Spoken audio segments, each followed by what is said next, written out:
exploring how the education systems and inclusion initiatives can converge to adapt training programs and meet the evolving needs of energy transition related sectors. So we're fortunate to have three esteemed panelists with us today. Michel de Guenis, representing the French education system, Jean-Luc Reboux from Université Grenoble-Alpes, and Gregorio Blanco from SAVEC in Valencia.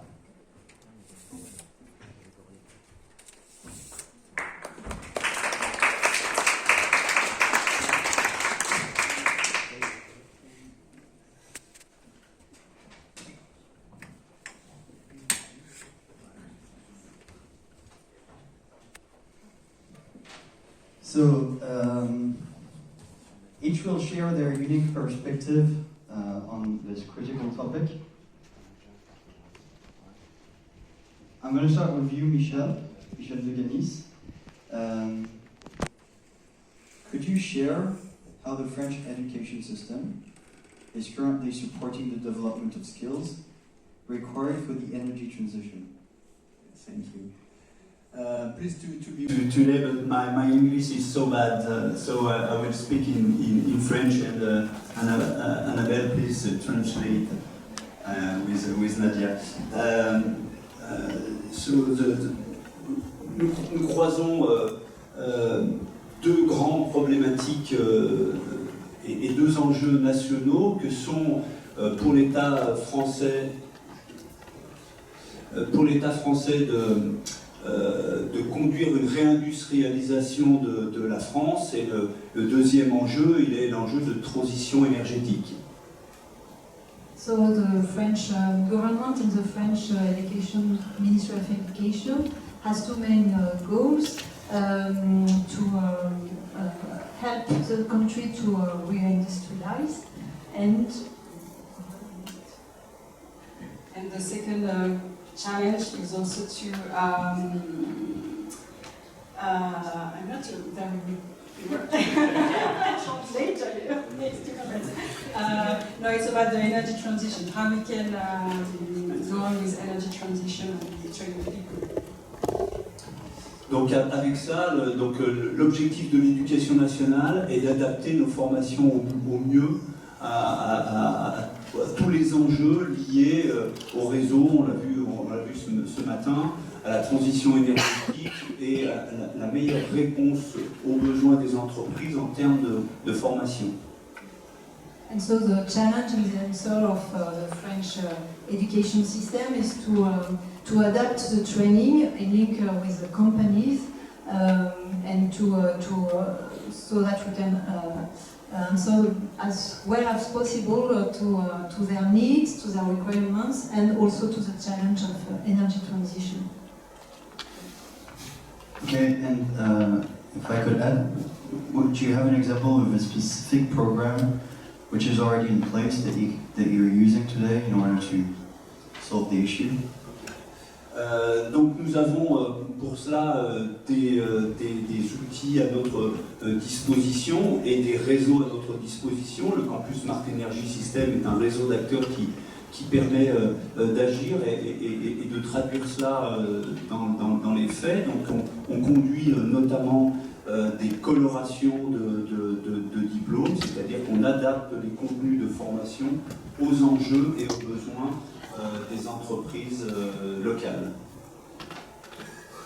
So the education system has several tools, so we can't explain all of them right now, but one of them is the Campus des métiers et qualifications, which is able to act, to do actions, concrete actions. And for instance, there is a work between the high school or the universities or the training centers and the companies for what we call coloration. So we don't change the diplomas or the training, we just adapt them to focus on some special needs or new needs, new requirements, evolving with new technologies or with new challenges like energy transition.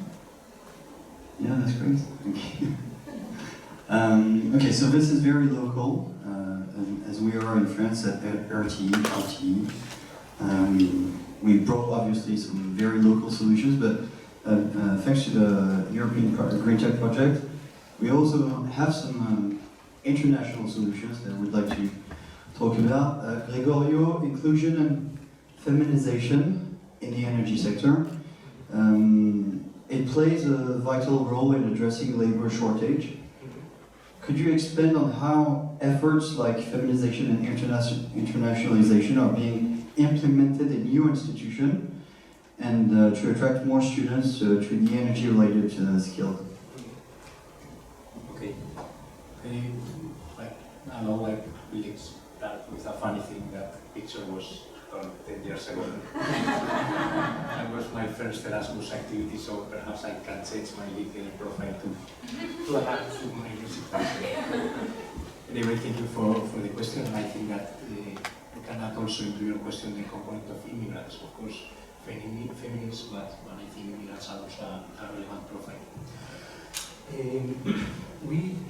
We are a professional school, we are not a university, and we receive a lot of demands of companies, small companies, companies of 10, 12, 15, 20 workers that are looking to some profiles to hire 2, 3, 4 individuals, right?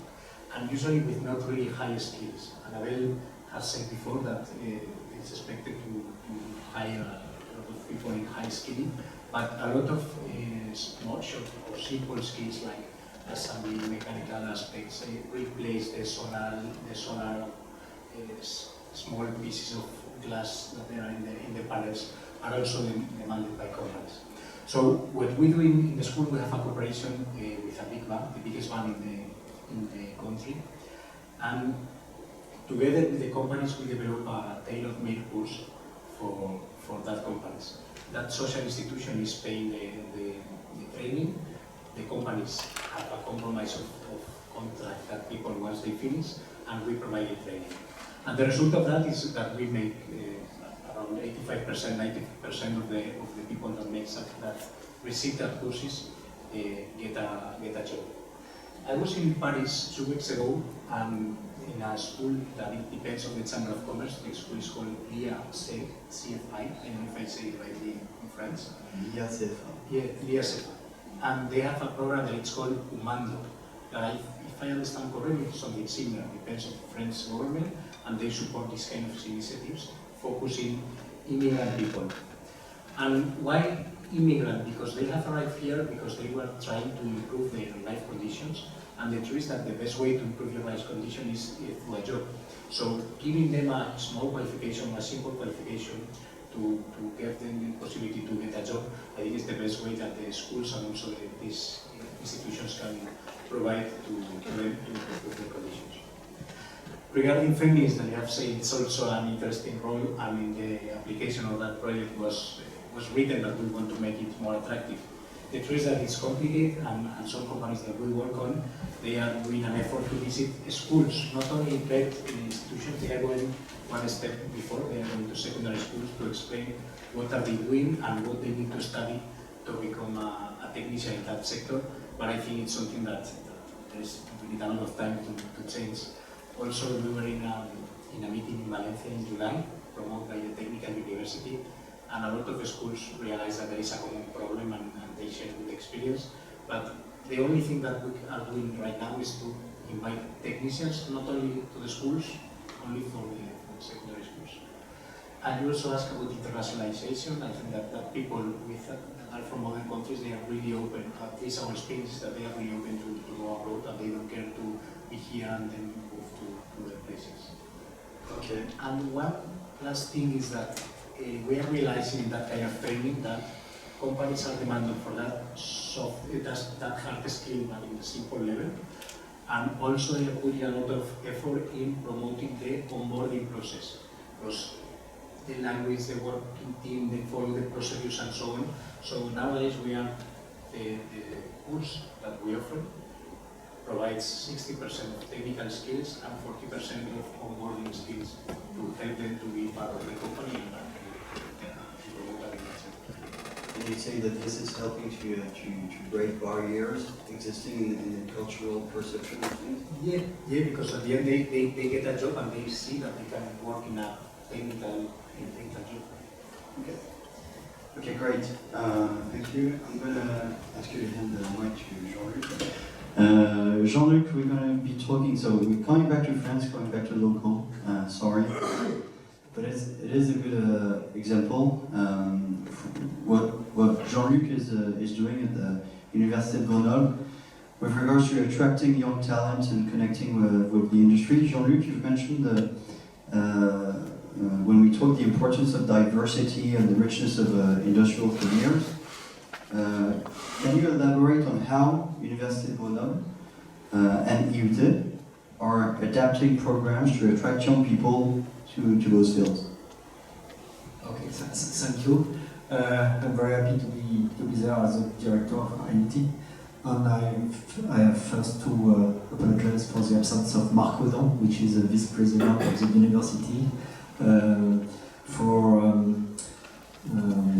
continuing education and apprenticeship and professional integration, to be exact. And he planned to be with us, but unfortunately had to remain in Paris. The greentech project highlights the importance of developing multi-sectoral and operational skills in the field of energy transition. At the IUT, among 8 departments in all industrial fields, 2 are particularly specialized in energy. The one is electrical engineering, and the second one, energy transition and efficiency professions. We are continually adapting our program to integrate 4 common needs. This is the case, for example, with the recent SpaceX modules on hydrogen, batteries, smart grids, and issues linked to the operation of energy facilities.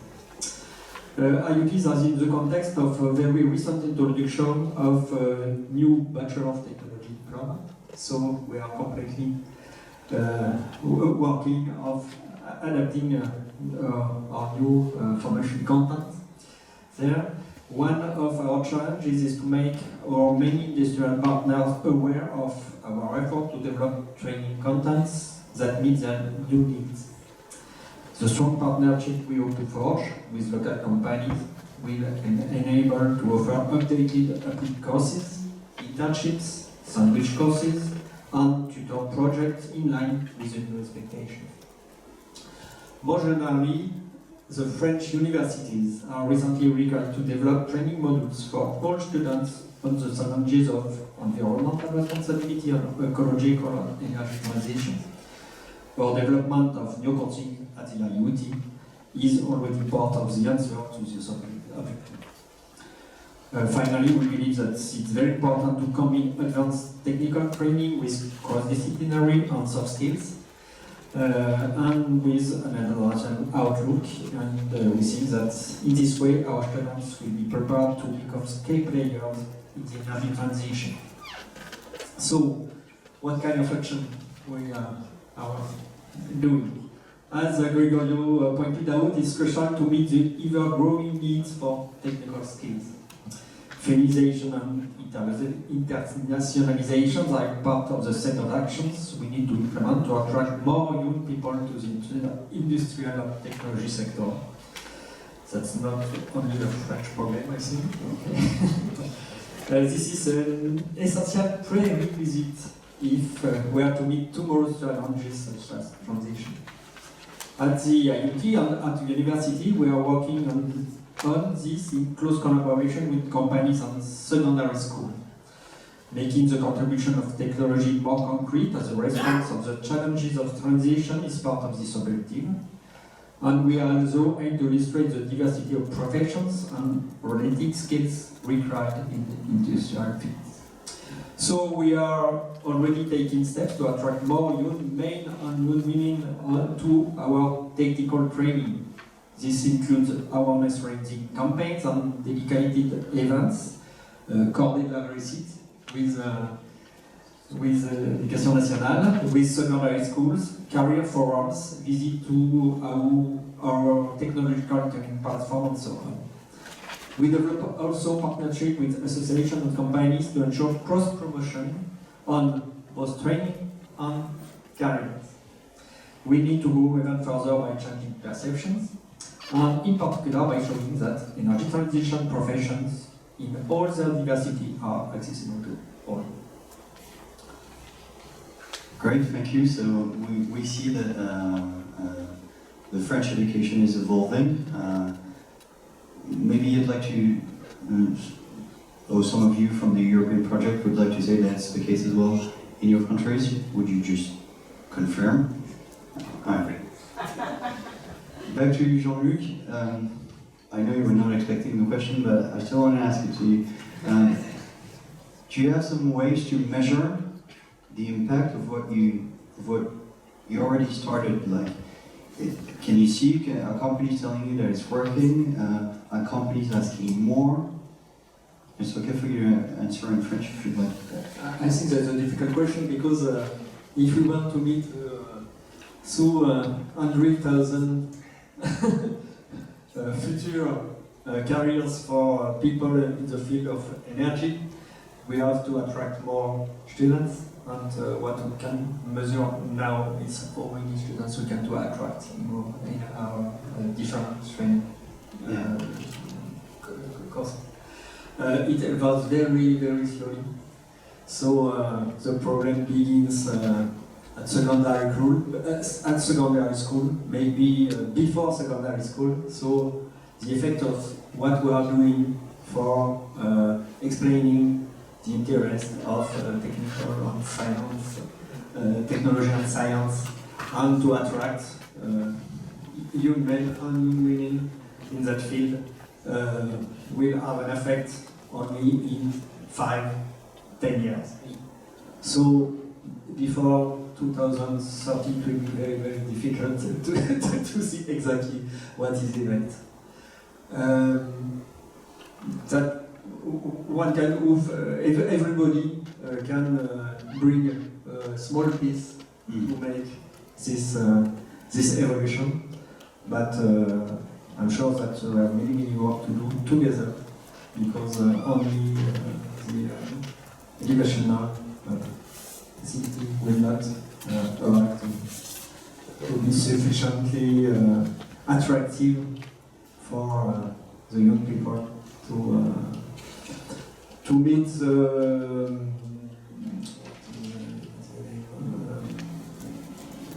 goal. The goal for the next decade. Yeah, the objective is huge. Perhaps in the company sector, when we talk about indicators, I think the result can be easy to see in the short term, because it's true that there is a lack of electricians, but it's true that if we are promoting lower skilled tasks that immigrant people or non-skilled people, the electricians can be focused in the task that we need an electrician, because the truth is that now a business trainer and electrician can do a lot of things.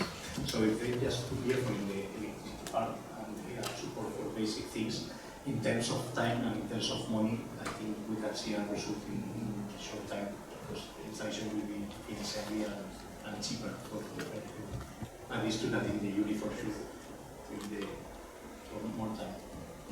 Okay, great.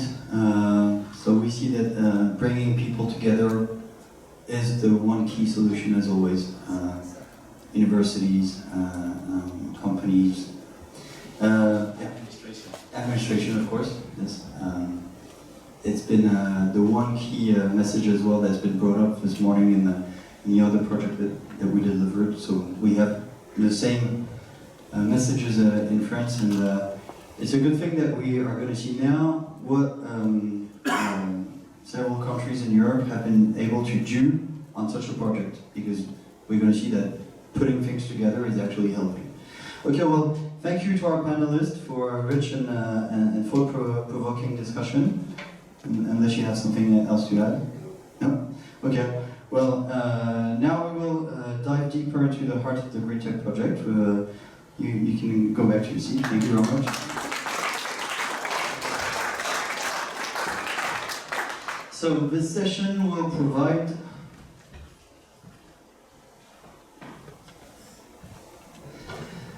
The session will provide some insights into the curriculum developed, the multidisciplinary skill targeted, and the practical application of the initiatives. So our speakers for this segment include Remigius Kalias from Panevėžio in Lithuania, who's going to be presenting Module 1, the Solar Energy Module.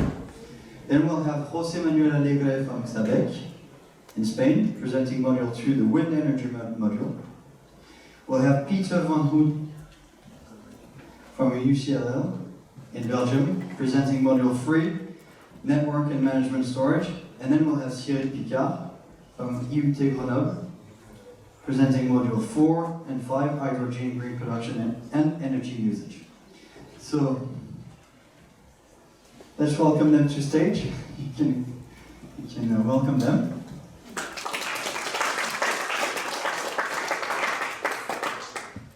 And yeah, Annabelle, sorry, is just going to explain one thing, is how to access the resources that are going to be introduced to you now.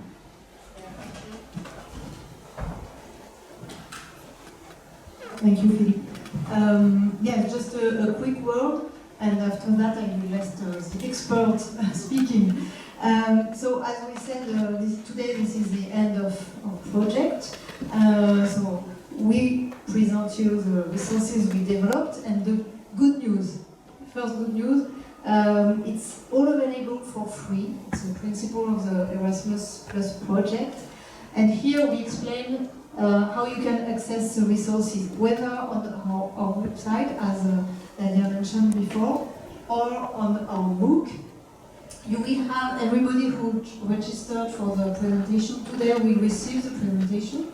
So don't worry, you will have all the link and the explanation and the QR code.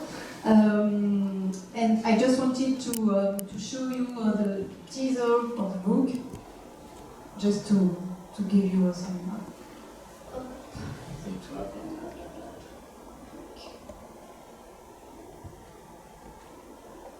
There is no something. Is it possible to have something?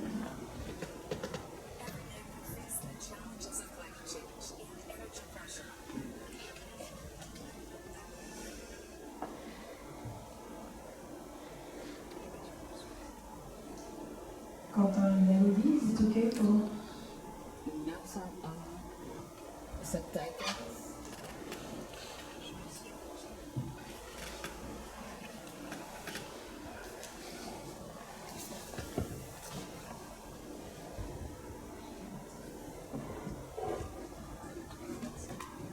So logistic.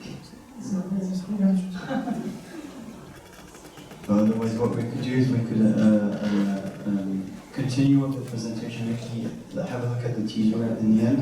Yeah, sure. Okay, let's do this. We're just going to continue, so we're going to go ahead with the presentation of the module, and we'll look into how you guys can see the teaser. Juice, the floor is yours. Thank you. Thank you, Madara. Hello, everybody. I'm Remigius Kalias, I would say, from Lithuania, Panevėžys College, and I shortly talk about first module, solar energy. And in this first module consists 8 chapters. It's such like solar energy, solar photovoltaic technology, solar water heating system, design example of solar plants, PV system monitoring, installation and maintenance, health and safety study, circular economy.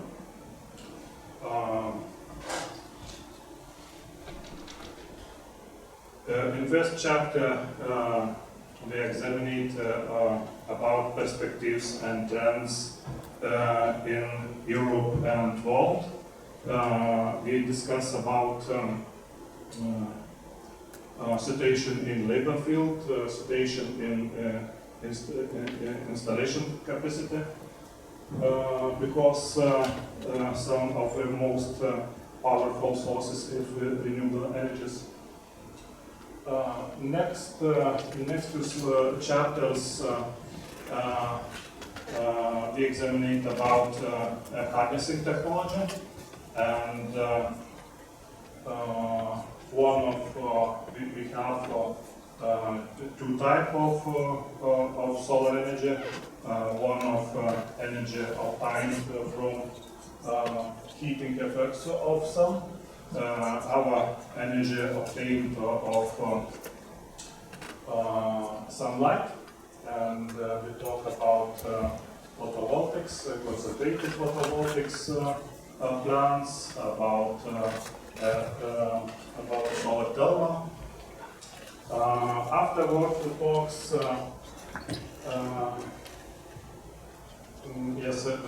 First of all, we talk about principal operation of photovoltaic solar cells. Is how photovoltaic system converts lights energy directly into electricity. Describe difference, advantages and disadvantages about solar system. And afterward we talk about solar energy, how we can produce hot water or hot air, and we describe about two main producing systems of water, and describe about principle and components in the system. In the design example of solar plants chapters with a little touch to the software used in the solar energy plants design, such as Polysoon and PVKs and Lava, and especially Polysoon because our Polish college use the software in curriculum program, and we teach students this software.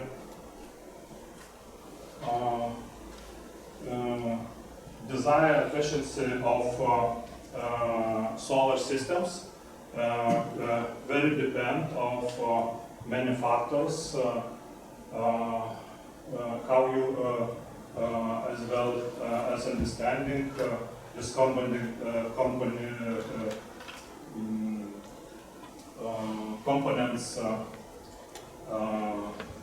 functionality and configuration. So for this reason, in this chapter we took information about various components of the system. It's like component is charge controller, PV models, also inverters, cables. And in the last three chapters, we talk about safe operation, installation and maintenance, and how circular economy we can apply to the solar energy production. And afterward we have model testing. Testing in Lyon and in France. In Lyon we have lab equipment about PV solar and solar collectors, but lab equipment transportation to France is difficult. So in France I use Polysoon software, and students can a little design for simple solar energy plants. This is France and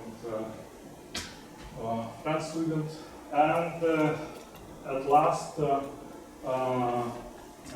we made interview with the biggest PV manufacturing company in the Baltic states. Solid.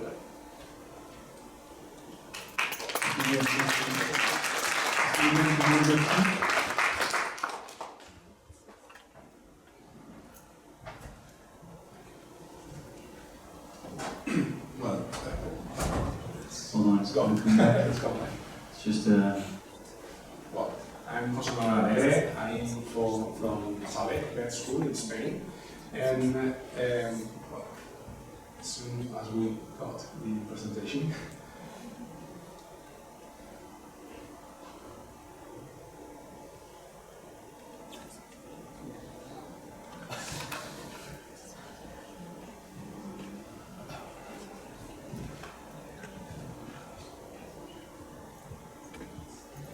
yeah, because we have a few people on road, so I guess we're fixing it. For okay, don't worry.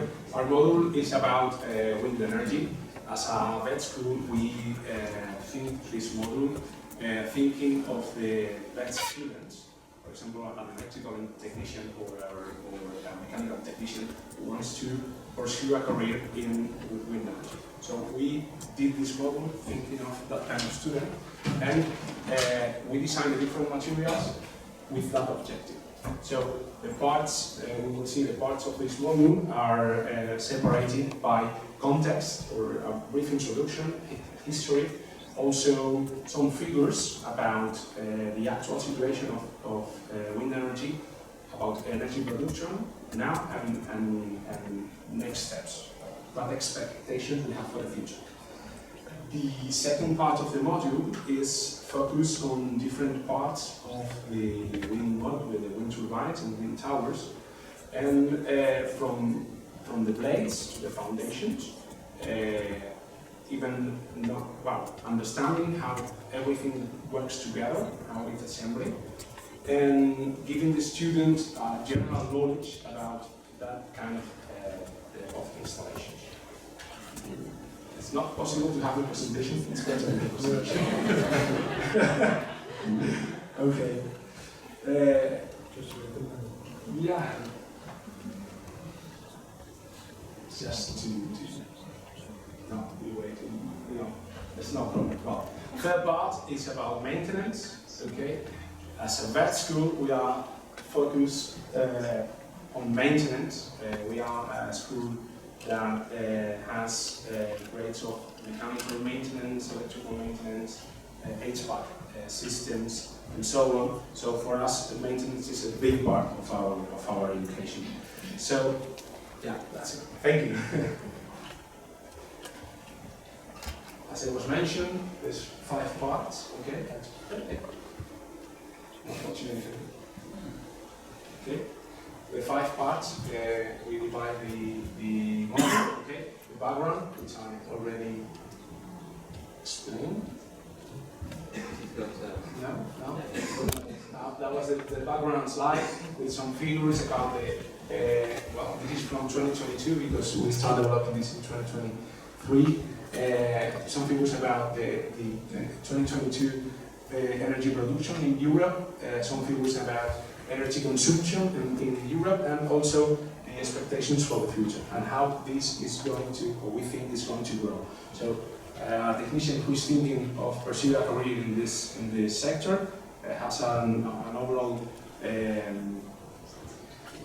knowledge of what he can expect. As I said about component, the second part is about the different components of the wind system. Okay, from blades to foundations and how the system works. Third part, it's about maintenance. We describe general maintenance, but also some specific maintenance operations and some specific tools that they need to know about. So if we want to pursue on it. For the fourth part is more for higher education, in which in this part we develop a use case. With some software, evaluating different conditions of different type of projects, and well, this is an image you see a lot where we tested the model. For the last part is about circular economy, focusing in in laying recycle, because it's the most challenging part in recycling the windmills, because they are made of plastic, which is the worst part, the most difficult part to recycle. The rest is mostly metal, so it's kind of more usable. And finally, we did some testing. We did 2 interviews. This was a student of our institution, which is a real technician in the wind sector, a real maintenance technician with many experience in his career. And we try to test all the materials with him and get feedback from him to know if it's in the right direction, the materials we work with. And finally, we did 3 testings with 3 different groups in Czech, and also 2 testings, 3 classes, 2 classes and 1 international week experience with a model in UCL. And well, I want to add that the project also gives us the opportunity to know about other projects. For example, the Hyperloop we visited in Valencia, which is a great thing, not just in this sector, but to grow as institutions and that's it. Thank you very much. Thank you so much.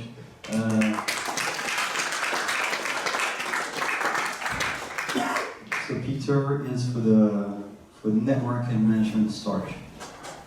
Hello, good afternoon everybody. My name is Peter van Hap. En français, c'est Pierre Dubois. I was responsible to make some content for module 3, network management and storage. And this is a small sneak preview of what you can expect in the book. There's a reader PDF.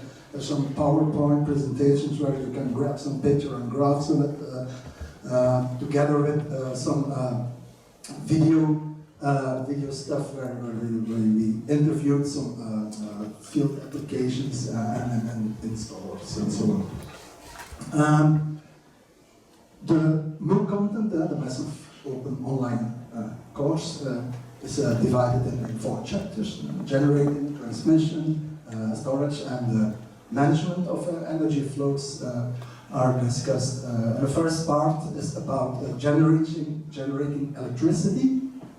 And it starts with some physics, what kind of energy forms exist.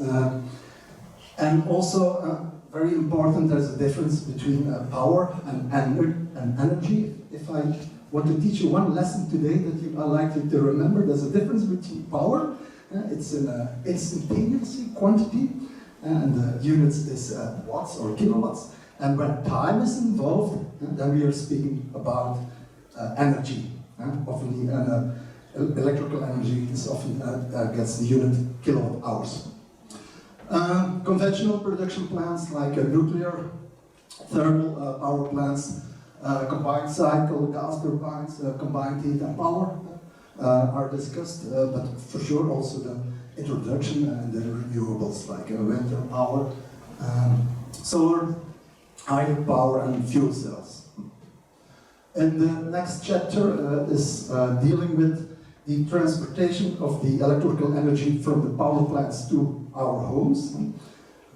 Today we do it on AC grids, but I'm sure in the future, 10, 20, 30 years, we do it more and more by DC grids, because DC grids has a lot of benefits comparing to AC grids. We also need, in the substations, transformers to have a very high efficient transport of energy. We need a high voltage, and we do that in the substations.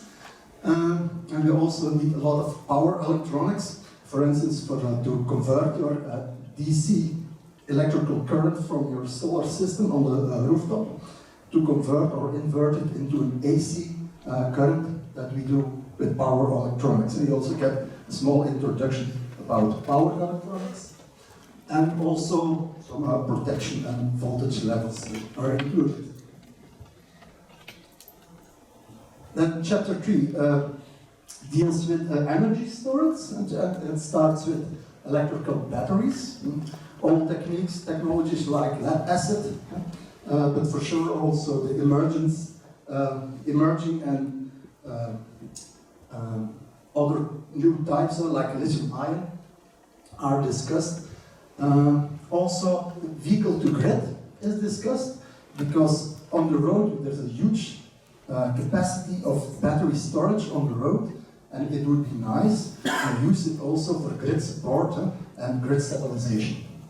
A very ancient and old technology is pumped hydro, but still very effective and used in every country I know. Some mechanical storage, a small part, but think about flywheels, compressed air and energy storage, heat and networks, geothermal energy, that's a big part of it.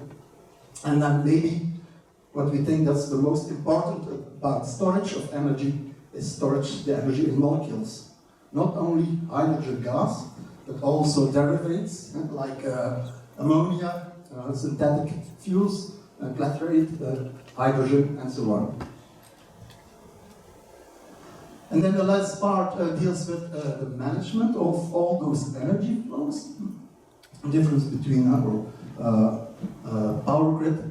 We also have a smart grid, microgrids, or even nanogrids. Demand side management is explained as in the past we produce power according to our needs. Nowadays we must think the other way around, because the intermittent behavior of renewables, and we must use the power when it's available. Visualization, we do that with SCADA system and with big screens. There are also virtual power plants involved. And then measuring the energy flows, we do that with the digitalization and smart metering. And then at last, we talk about pricing of energy. Today, your bill is mostly in euros per amount of energy, per kilowatt hours. But in the future, we think more and more important will be billing by kilowatts, regarding the big investments we have to make for our grid. Then practical part, it's always very difficult to talk about practical part with online courses. Therefore, I have make some pictures for inspiration of future teachers of you, which you can take into account. We visit our smart grid in Belgium with Spanish people, and if you have the chance, please visit some heritage. This is a thermal power station we visited in Belgium, because if you understand the past, then you will learn about the future. Then, together with Jose and a few of his students, we visited in Belgium all kinds of renewables. That was just in a few square meters on the same spot, solar, hydro, and wind energy together. We also visit some substations from our distribution system operator, high voltage to medium voltage. Training activities in Sabec with our partner in Valencia. Last but not least, try to visit some installation companies in the field, look what they are doing and what is really happening in the field. Thank you. Thank you.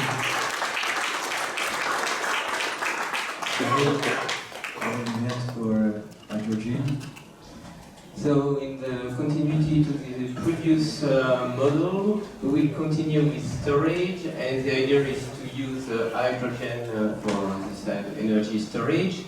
This model is divided into 7 parts, 7 chapters, and I will detail each of them. So the first one is current status concerning hydrogen. So currently hydrogen is mostly used as a chemical, 100 million tons per year, fully dedicated to various chemicals. In Europe it's mostly for fertilizer based on ammonia for half of the produced hydrogen, and for the other half oil refinery.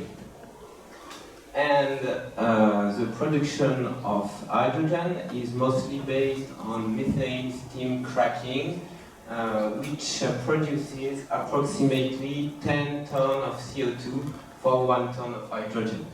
So from this status, how can we evolve to have something which is, let's say, greener, with the idea of facing carbon emissions?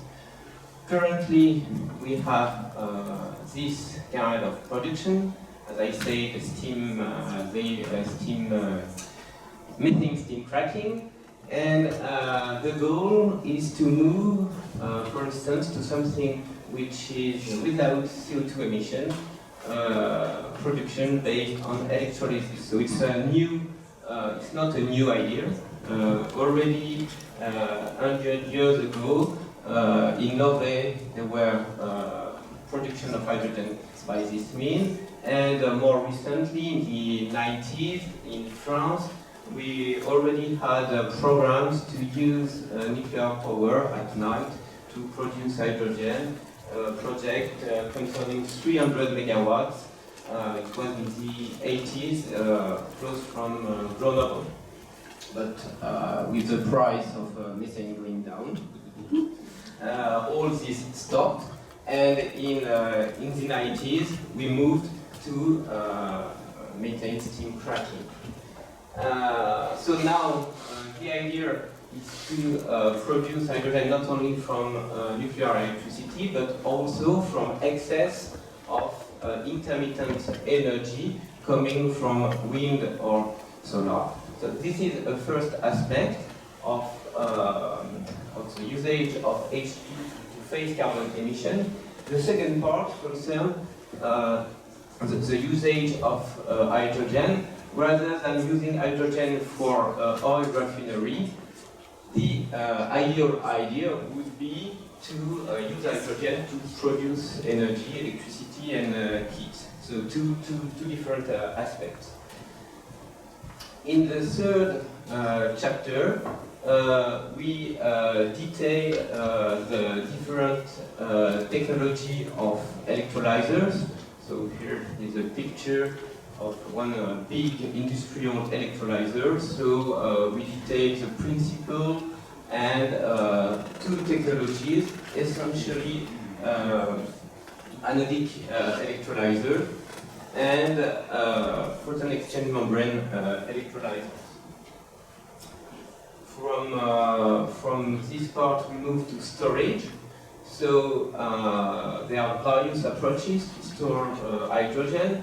The most common one is based on compressed hydrogen, but there are other options previously mentioned by Peter, in particular ammonia and methanol, which are both of interest because, as I mentioned before, ammonia is already produced at large scale, so if we can reuse these industrial facilities to use ammonia for energy, it's probably a good approach, and there are already companies like MAN producing boats propelled with ammonia. There are other strategies that are also mentioned in this model that I won't detail now, but yeah, diverse approaches, and for sure the most the one which is the most advanced is probably gas compression. The next chapter concerns various theoretical tools to scale the different parts dedicated to hydrogen production. So here's just a picture of the principle of electrolysis. Incidentally, electrolysis use part of thermal energy of the environment, so it's something of interest to increase the energy that is stored when we produce energy. The final part concerns risks and safety rules with different aspects.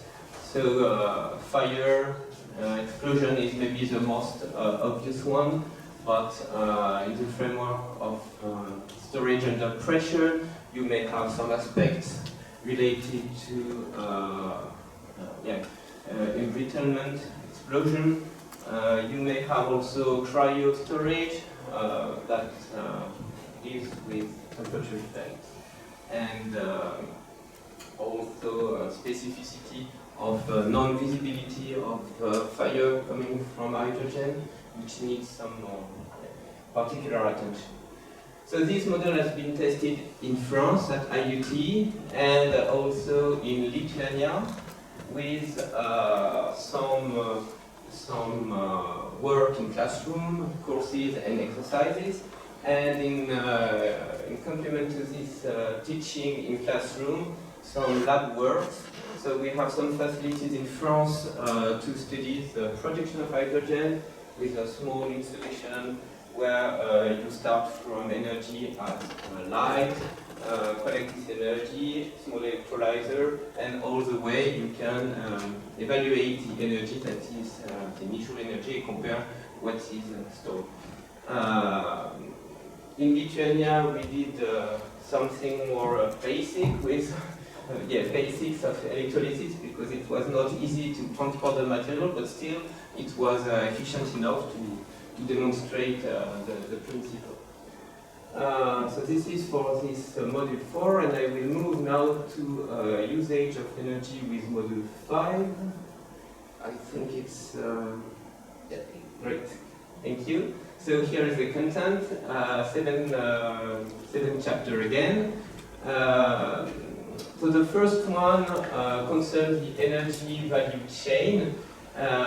We will move from the current situation based mostly on fossil fuel to hopefully a situation where renewables are more important, and this evolution is related to usage, for sure, of energy, different usage of energy, but also different usage of raw material, because the installation required to convert energy will be different. So the second chapter is, it's a small chapter that recalls the usage of raw materials that are, so here is an example for wind turbine, either for onshore wind turbine or offshore wind turbine. You see that the usage of material is different, and these materials are coming from various countries worldwide, in particular China,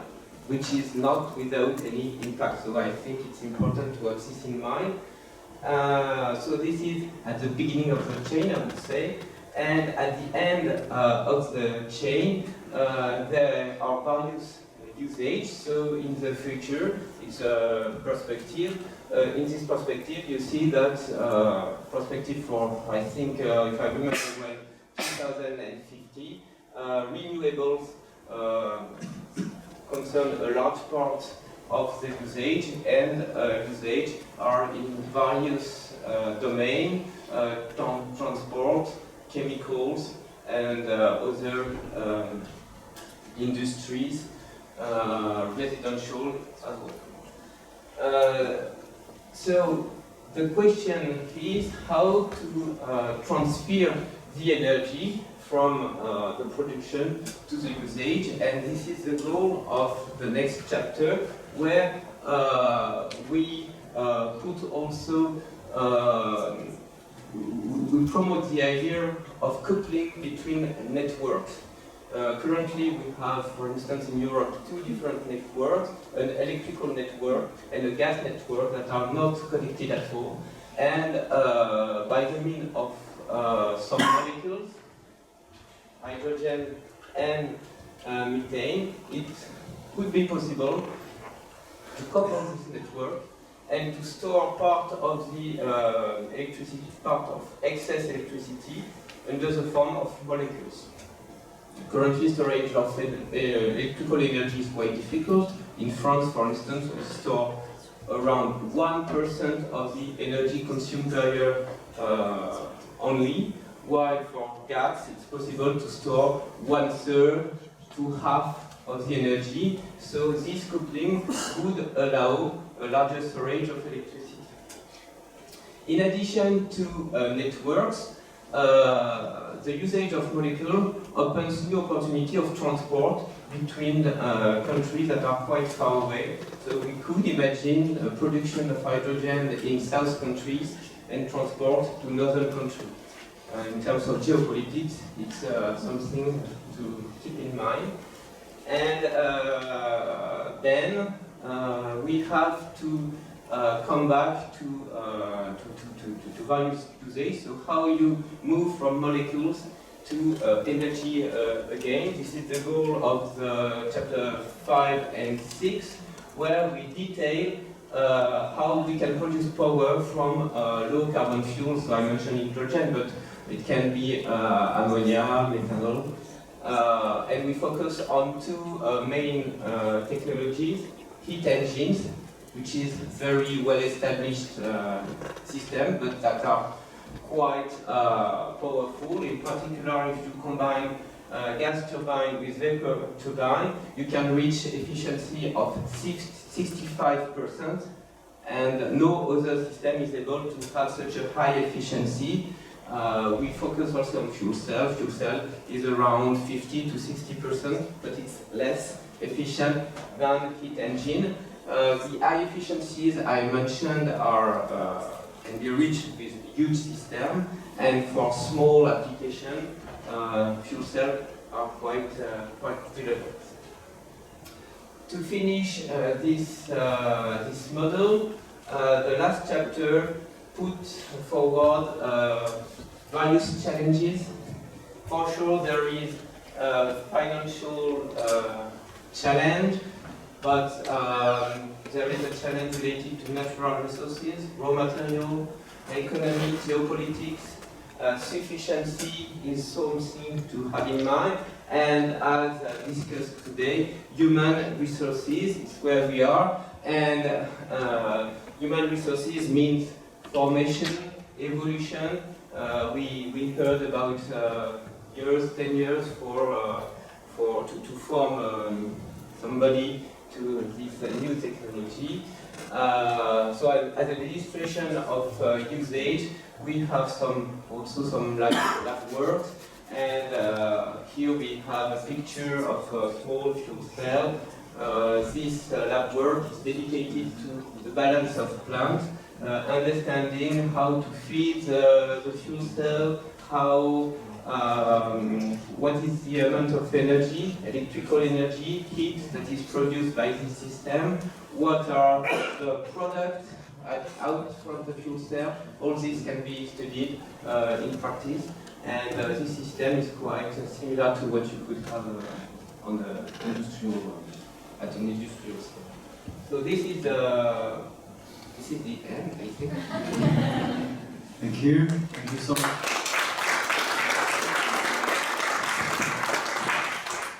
As you can see, plenty of resources available, as Annabelle showed you in the first slides, on how to get connected to the modules. As we're coming closer to the end of our formal presentation, I just want to ask if it's possible maybe to see the teaser that was not working.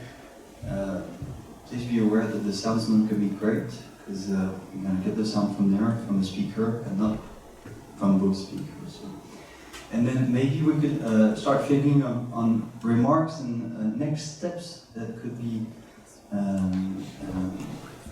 happening in the future for the Green Tech project. I mean, those modules are available. Maybe Annabelle or Nadia, you'd like to share with us the next steps for just after the teaser. Okay, shall we go ahead?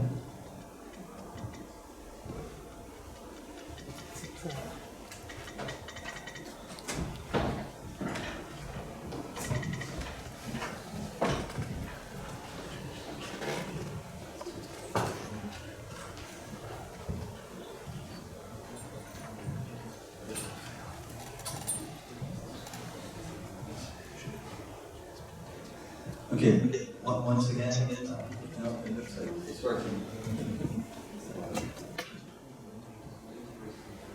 You can put the mic to the speakers of the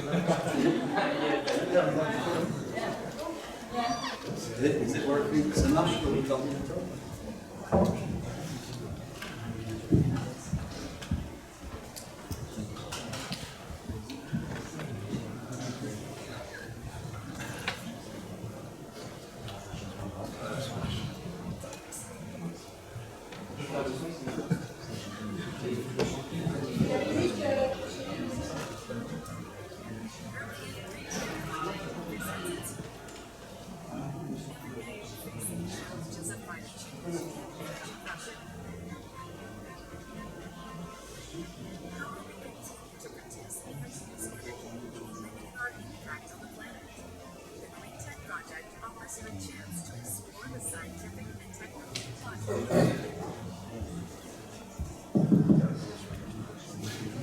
Okay, sorry about this.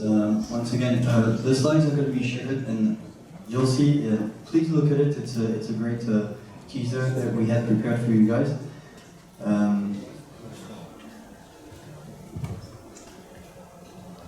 Yeah, as I was mentioning, what to you is the next step for the Green Tech project?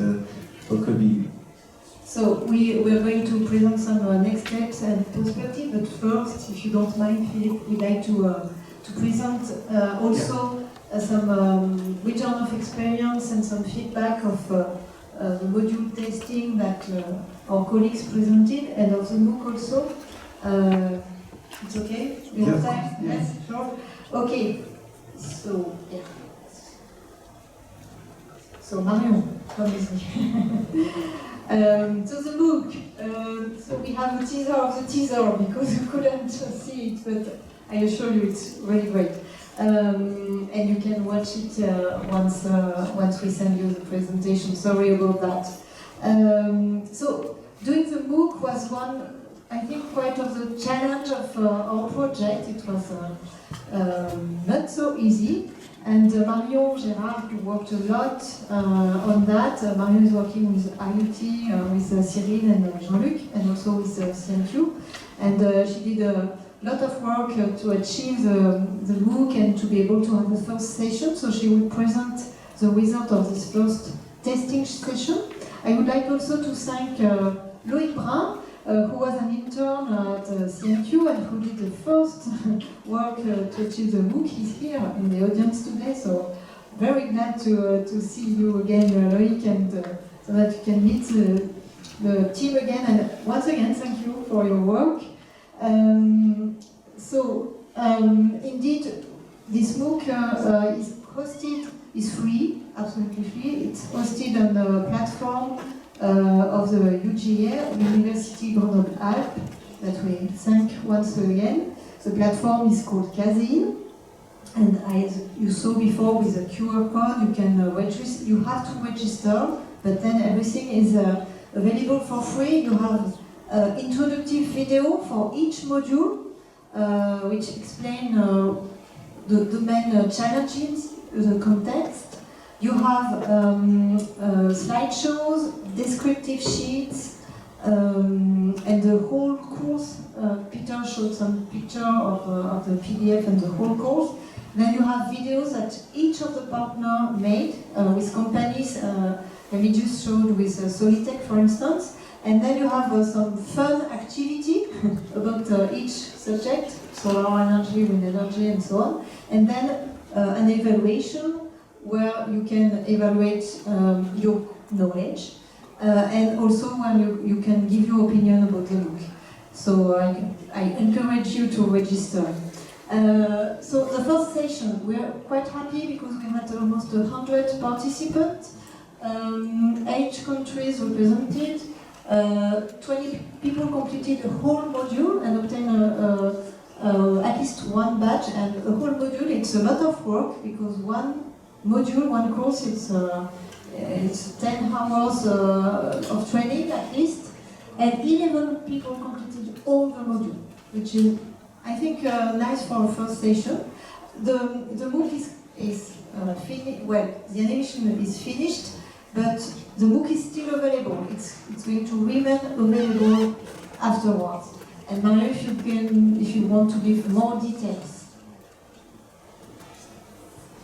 Hello everybody. So for each module, participant has the opportunity to earn a badge if they completed the learning activity, view the video, and do the knowledge test.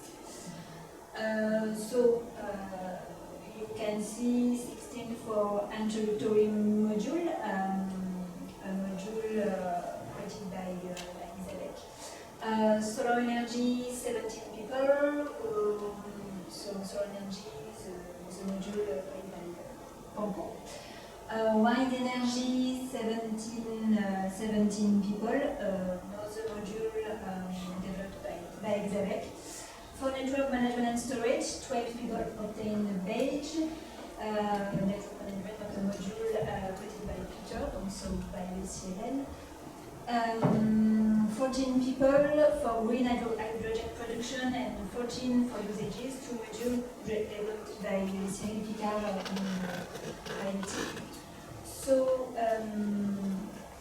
an evaluation questionnaire was available at the end of each module. So we are very satisfied with the feedback we received. All the modules were much appreciated and very well evaluated. The lessons were done, but each was accompanied by a slideshow with, for example, photo or explanatory diagram. So analysis of the results shows that this support was really useful for understanding the subject covered. Moreover, the descriptive sheet file, so at the start of the modules, were also useful as a preamble to the modules to help understand the objectives. And an overall analysis of the result of the evaluation questionnaire showed that these training modules have been designed and developed according to clearly defined pedagogical objectives. So,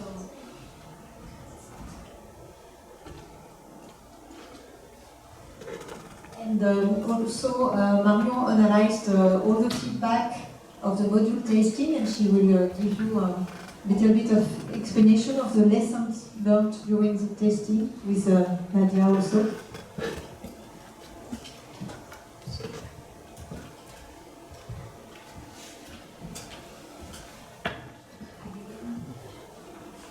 So this training modules testing.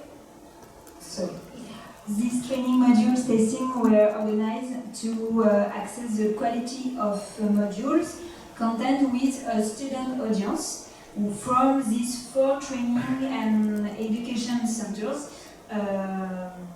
present here. So UCLA, Isabelle, IDT, and Pompon. At the end of the sessions, the students completed a questionnaire to test the knowledge and evaluate teaching practices.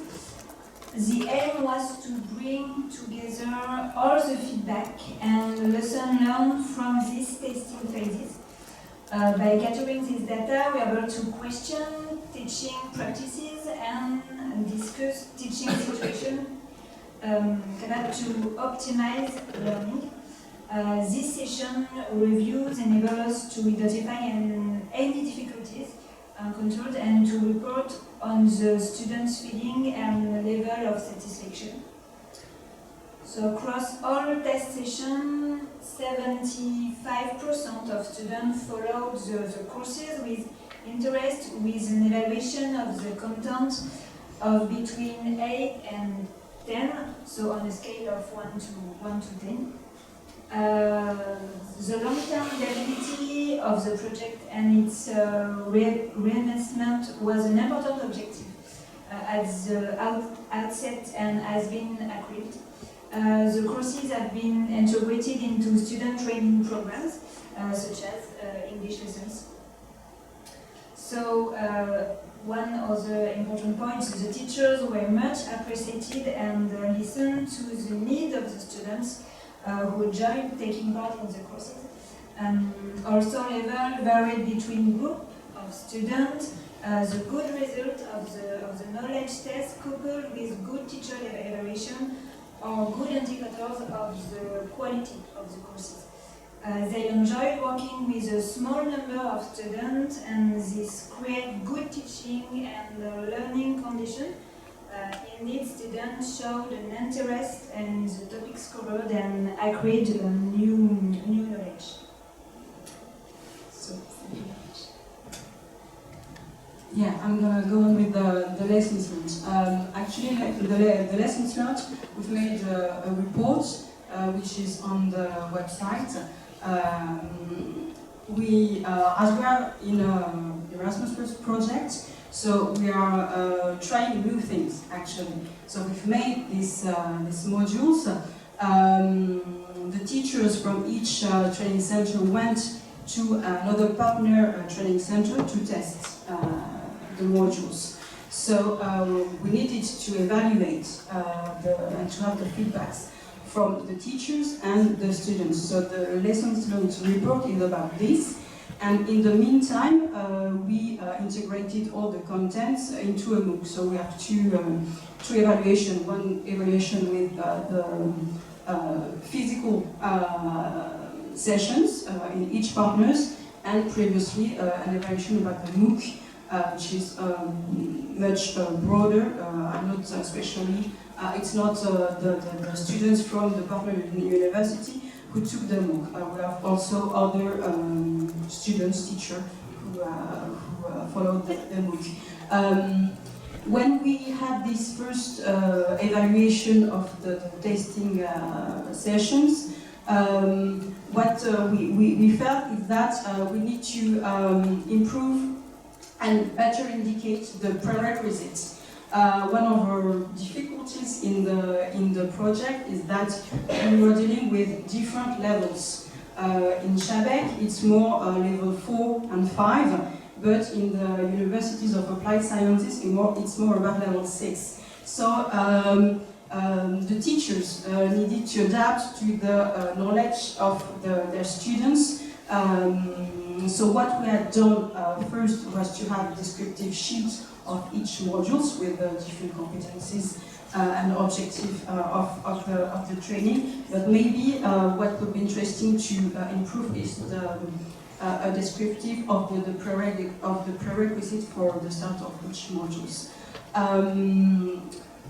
We say this because we've worked during 3 years, but it's just the beginning. I mean, all the materials is made for you, for the students, and for the teachers. So it's like raw material you can use and you can improve with your own needs. It's important to say that you're not supposed to take all the contents, but you know that there is this platform where you can have contents in solar, in wind, in hydrogen, in the energy mix. So this is what we wanted to do, to give the opportunity to have many contents and to cross the different sources of energy in the training.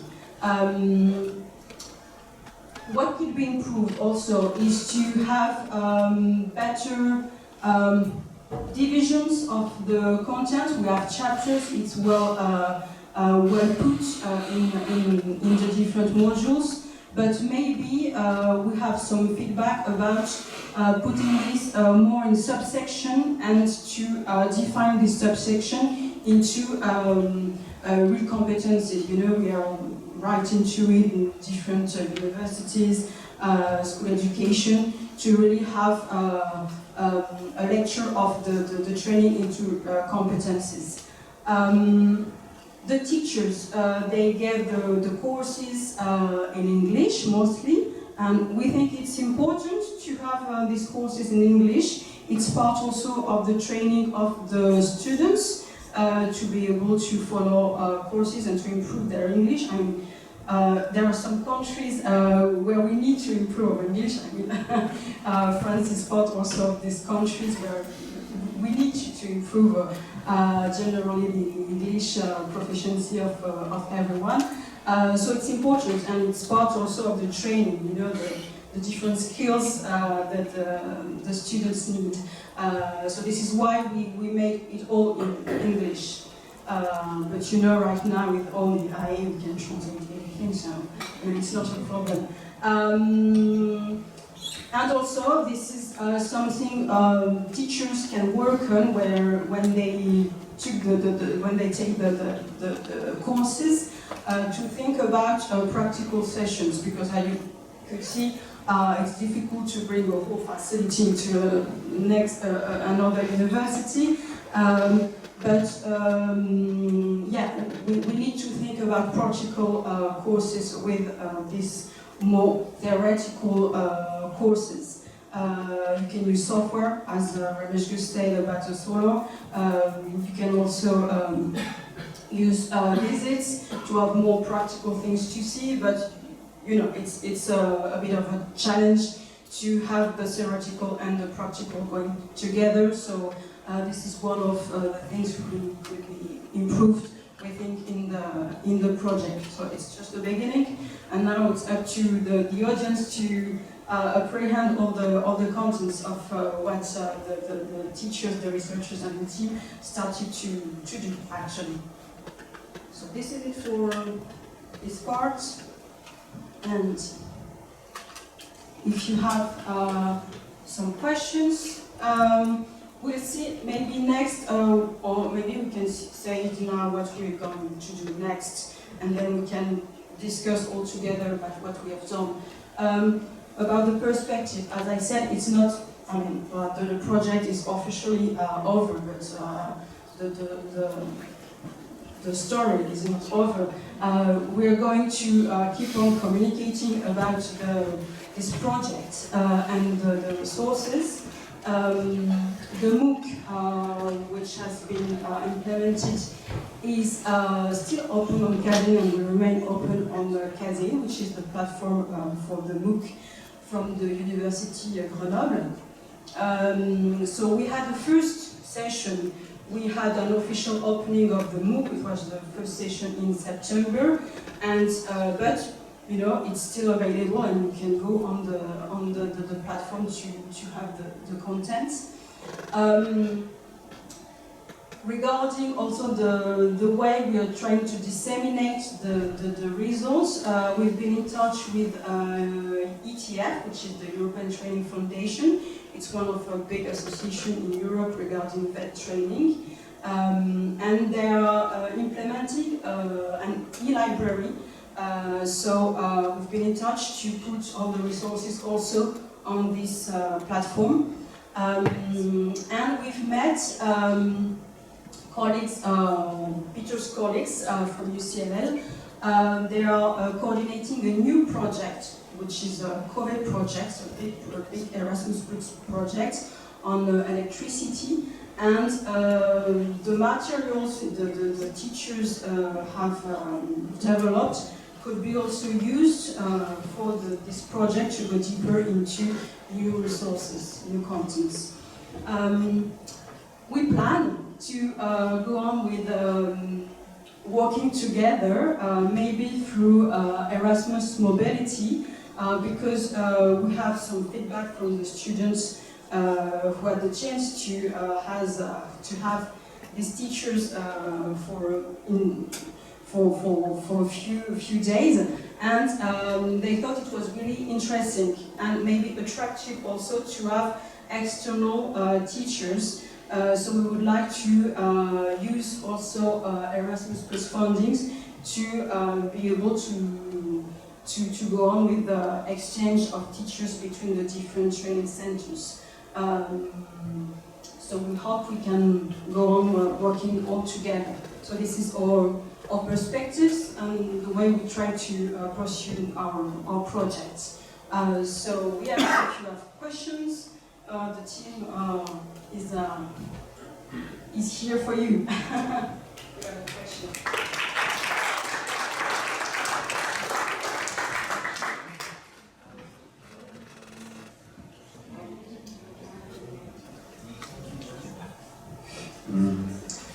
So I had a question about your training, so the greentech one is addressed to students that are already in the field, in the area of technologies, right?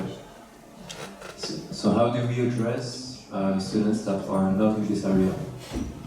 So the challenge is, I think, also here. Thanks.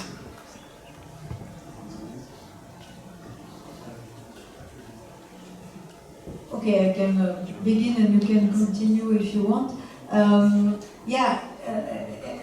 You're right. The target is mainly people who are already in the technical and energy field and want to go deeper in another area which is not theirs immediately, and also not only for students but also adults and also employees of companies. During the testing, we couldn't say everything during the presentation, but we had a few companies who registered some employees to the book, so we need to go deeper into the feedback. I think addressing people who are not at all in the technology and scientific and all that, it might be another project, but Gregorio mentioned it before. In SABEC, they're doing some work to train people who are not so, who don't have a high education, and give them practical skills and knowledge and all that. So that's one of the answers. Maybe you have other examples, I don't know. I just wanted to mention that introduction of the content, which is really based on videos, this introduction is really a vulgarization aspect of the MOOC. So for people who are not familiar with science, they can still follow this introduction, and if you want to go beyond, then you can read the documents. But It's the introductory module, but also for each module on the MOOC there is a small video at the beginning, which just gives the context and the challenge, and then a small activity at the end in regard of the video. So it's a start. You can use this material.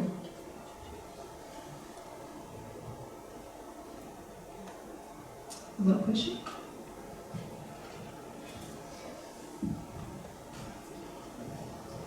I was just wondering, if you're starting the modules, how long will it take you starting from right at the beginning up to the very end?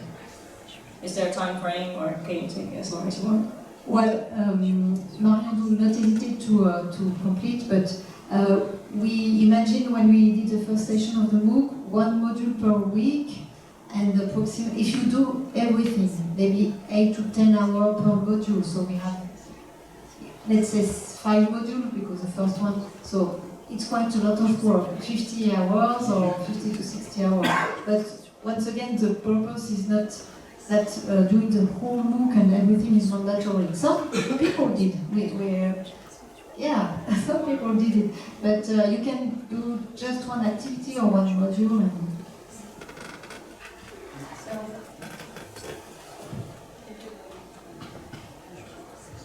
thank you. One of my questions was related to the duration also of the book. Once you start one module, do you have some defined time to do it, or you can do it in 2 or 3 weeks? It's free. It's free in every internal. You can do it if it takes you 2 months. It's okay, no problem. And I have another question. Sorry. Do you intend to make it available for companies who want to improve the level of competency? It is.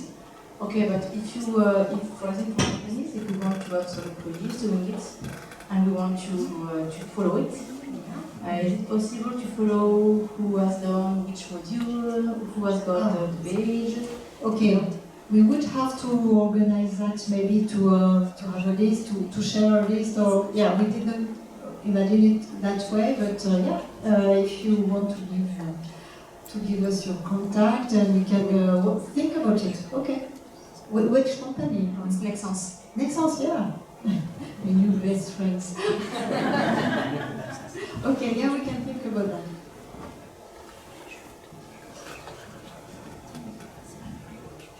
Any other questions? Right, well, great stuff. Thank you very much. Thank you very much for everybody, and for the work that's been done for the past 3 years. Bravo to the greentech team.